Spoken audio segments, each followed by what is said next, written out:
नमस्ते, प्रणाम। आपके साथ मैं अभिषेक पांडे और मेरे पीछे चाय की इस रेहड़ी से आपको कुछ समझ आ रहा होगा। चाय की इस रेहड़ी की मौजूदगी का मतलब है कि चाय पर होगी चर्चा और चाय के साथ होगी कुछ गर्मा गर्म गॉसिप्स, जिसे शुद्ध हिंदी में कहते हैं चर्चा। और इस चर्चा के लिए हमारे साथ स्टूडियो में मौजूद हैं हमारे दो सहयोगी, जिसमें हमारे सीनियर एडिटर संजय शर्मा जी जुड़े हैं और साथ ही मेरे सहयोगी आनंद सिंह जो है वो मेरे साथ जुड़े हैं। इनके साथ हम चर्चा करेंगे और साथ ही ग्राउंड जीरो पर भी हमारे कुछ सहयोगी मौजूद हैं। तो चाय की प्याली के साथ हमारे सामने गर्मा गर्म मुद्दा है बिहार चुनाव का। एक तरफ जहां एनडीए में तो बात बन गई है, तो वहीं महागठबंधन में अभी भी सीटों का बंटवारा नहीं हो पाया है। और मजेदार बात यहां पर यह है कि यह हलचल दोनों तरफ देखने को मिल रही है और दोनों ही तरफ से दावा किया जा रहा है कि ऑल इज वेल, यानी कि सब कुछ ठीक है। लेकिन बड़ा सवाल इस बीच ये कि बेहतर कैसे माना जाए, इस पर चर्चा करेंगे। लेकिन उससे पहले आपको दिखाते हैं एक रिपोर्ट और समझते हैं और ये समझने की कोशिश करते हैं कि इस वक्त बिहार की जो सियासी हलचल है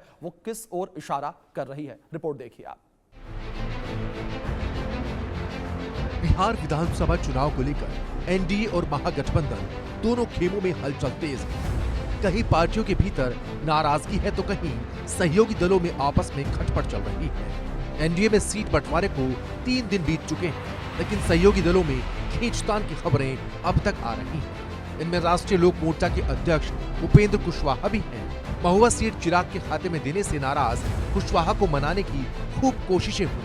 पटना में बात नहीं बन पाई तो बुधवार को कुशवाहा और नित्यानंद राय दिल्ली में गृह मंत्री अमित शाह से मिले। कुशवाहा को अमित शाह ने ही फोन करके दिल्ली बुलाया था। अमित शाह और उपेंद्र कुशवाहा के बीच करीब 45 मिनट तक की बातचीत हुई। बताया जा रहा है कि मामला सुलझ गया है और अब उपेंद्र कुशवाहा की नाराजगी दूर हो गई है। अमित शाह से मिलने दिल्ली पहुंचे कुशवाहा ने एयरपोर्ट पर ही कह दिया था कि उन्हें समाधान की पूरी उम्मीद है। हमने पटना में चलते वक्त भी कहा है कि गठबंधन में कुछ इशू है जिसको रिजॉल्व करने की जरूरत है और आए हैं यहाँ माननीय गृह मंत्री जी से मुलाकात हम लोगों की होगी और मेरा विश्वास है कि सब चीज ठीक ठाक हो जाएगा, रिजॉल्व हो जाएगा। इधर जेडीयू भी सीट बंटवारे से खुश नहीं है। हालांकि उपेंद्र कुशवाहा की नाराजगी को जेडीयू छोटे मोटे विवाद बताकर दिल्ली नेतृत्व के जल्द ही इसे सुलझाने की बात कर रही है। उपेंद्र कुशवाहा एनडीए के वरिष्ठ नेता हैं। उनके जो गिरवांशीज हैं उनको दिल्ली के नेतृत्व के द्वारा सुलझाए जाएंगे, ऐसा हमें विश्वास है। इस बीच बुधवार को जेडीयू ने 57 उम्मीदवारों की पहली लिस्ट जारी कर दी है। इनमें 6 मंत्रियों और 18 विधायकों को दोबारा मैदान में उतारा है। पहली लिस्ट में 2 मौजूदा विधायकों के टिकट काटे हैं। सीट पर नाराजगी के बीच जेडीयू ने चिराग के दावे वाली 4 सीटों पर भी उम्मीदवार उतार दिए हैं। ये सीटें हैं सोनबरसा, मोरवा, एकमा और राजगीर। पहली लिस्ट में नीतीश ने एक भी मुस्लिम उम्मीदवार को टिकट नहीं दिया है। जेडीयू से पहले बीजेपी भी 71 उम्मीदवारों की लिस्ट जारी कर चुकी है, लेकिन बीजेपी की अब तक की सूची में कोई मुस्लिम उम्मीदवार नहीं है। बिहार बीजेपी अध्यक्ष दिलीप जायसवाल की एनडीए में किसी भी विवाद से इनकार कर रहे हैं। सहयोगी दलों के उम्मीदवारों की सूची जारी करने को वो विवाद हल होना बता रहे हैं। का बंटवारा सीट शेयरिंग और सीट के बाद अलग अलग जो क्षेत्र है, विधानसभा क्षेत्र, उसके बारे में सभी दल ने आपस में चर्चा कर लिया है और चर्चा करने के बाद सभी लोग अपने अपने दल के उम्मीदवार की घोषणा कर रहे हैं। और कल धर्मेंद्र प्रधान जी ने भी कहा था इस बात को कि अगर 1-2 सीट में जिसमें कि आपसी सहमति बनानी है तो जहां 242 सीट में बन गया तो एक सीट में भी आपसी सहमति जो है वो लोग रात में ही कर लिए हैं और कहीं कोई दिक्कत नहीं है, क्योंकि हमने सबसे पहले सीट शेयरिंग का सूचना आप लोगों को दिया कि हमारे एनडीए गठबंधन में सीट शेयरिंग हो गया। केंद्रीय मंत्री और बेगूसराय से बीजेपी सांसद गिरिराज सिंह तो इतने उत्साहित हैं कि उन्होंने दावा किया कि पिछली बार से इस बार एनडीए की सीटें ज्यादा होंगी। साथ ही वो महागठबंधन में नेता, नियत और नेतृत्व की कमी बताते हुए हमला भी कर रहे हैं। 2010 में बिहार में एनडीए के रूप में जदयू बीजेपी था, उसने 243 सीटों में 206 सीट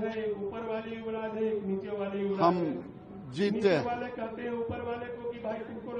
वो बीजेपी का 91% स्ट्राइक रेट था, जदयू का 89, दोनों मिला लेंगे तो 85-86 था।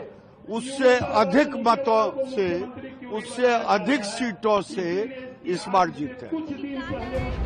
इसके उलट कांग्रेस एनडीए पर अपने ही सहयोगियों के खत्म करने का आरोप लगा रही है। कांग्रेस नेता मणिकम, नीतीश और कुशवाहा के बहाने बीजेपी के एनडीए पर ही सवाल उठा दिया है। BJP is eating away the alliance partners. They are finishing Nitish Babu, they are finishing Kushwaji, and they are finishing other parties who are alliance partners. This is in BJP's DNA to finish the friends who had been with them. ये सही है कि NDA में सहयोगी दल उम्मीदवारों की list जारी करने में लगे हैं, लेकिन कहीं ना कहीं अब भी सीटों पर असहमति बनी हुई है। खबर है कि गुरुवार को एनडीए में सीटों पर आपसी खींचतान को खत्म करने के लिए अमित शाह कल बिहार जा सकते हैं। बीजेपी पूरी कोशिश कर रही है एनडीए के सहयोगी दलों के बीच सीटों को लेकर कोई नाराजगी ना रहे, ताकि वो पूरी तरह से चुनाव प्रचार पर फोकस कर सके। उधर महागठबंधन में भी सीट बंटवारे पर सहयोगी दलों के बीच फैसला नहीं हुआ है, लेकिन मतदान की तारीख पास आ रही है, इसलिए सीट बंटवारे से पहले नामांकन दाखिल करने की शुरुआत भी हो चुकी है। आरजेडी नेता तेजस्वी यादव ने राघोपुर से अपना नामांकन दाखिल कर दिया है। नामांकन दाखिल करने के लिए तेजस्वी परिवार समेत पहुंचे। तेजस्वी ने 2 जगह से चुनाव लड़ने की खबरों को अफवाह बताया और कहा कि राघोपुर से वो चुनाव लड़ते आ रहे हैं और यहीं से लड़ेंगे। बहुत लोग हवा उड़ा रहे थे कि 2 जगह से चुनाव लड़ेंगे, 2 जगह से चुनाव लड़ेंगे। देखिए, तेजस्वी तो 243 सीट पर चुनाव लड़ रहा है, लेकिन अगर एक सीट की बात आती है तो हम पहले से ही राघोपुर लड़ते आए हैं और केवल राघोपुर ही से हम चुनाव लड़ेंगे। बाकी हमारा महागठबंधन 243 पर लड़ रहा है, यानी तेजस्वी 243 सीटों पर चुनाव लड़ रहा है। अब लोग चाहते हैं जो पुरानी 20 साल पुरानी जो खटारा सरकार है, अब बदलाव चाहते हैं और बदलाव होकर के रहेगा। यानी कि इस बार बिहार में बदलाव होगा, एकदम शेयरिंग हो जाएगी। राघोपुर सीट से जनसुराज पार्टी के संस्थापक प्रशांत किशोर के लड़ने की खबरें थी, लेकिन अब प्रशांत किशोर ने खुद ही साफ कर दिया है कि वो इस बार विधानसभा चुनाव नहीं लड़ेंगे, क्योंकि पीके अपनी रणनीति के मुताबिक अपने सभी उम्मीदवारों की जीत सुनिश्चित करना चाहते हैं। पीके ने एनडीए और महागठबंधन में सीटों पर मचे संग्राम पर भी निशाना साधा। नहीं, पार्टी के सभी साथियों ने निर्णय लिया है कि चूंकि बहुत सारे कामों की जिम्मेवारी मुझ पर है, तो सबकी मदद करने के लिए नहीं, मैं तो चुनाव लड़ने गया ही था, देखा भी, लेकिन पार्टी के साथियों का निर्णय ही सर्वोपरि है। मेरा भी उसमें मत है, लेकिन सबने मिलकर निर्णय लिया है कि सभी प्रत्याशियों को जिताने के लिए जो मुझे काम करना है वो काम करने पर फोकस करना है, इसलिए मैं चुनाव नहीं लड़ रहा हूँ। मेरे साथी वहाँ चुनाव लड़ रहे हैं, कल उनकी घोषणा होगी। इधर चिराग पासवान ने भी रामविलास के 14 उम्मीदवारों के नाम फाइनल कर लिए हैं। चिराग पासवान ने अपने उम्मीदवारों को सिंबल बांटना भी शुरू कर दिया है, यानी एक तरफ सीटों पर टकरार की खबरें हैं, तो दूसरी तरफ पार्टियों का लिस्ट जारी करना और उम्मीदवारों को सिंबल देना भी जारी है। Bureau report, India news. तो बिहार के चुनावी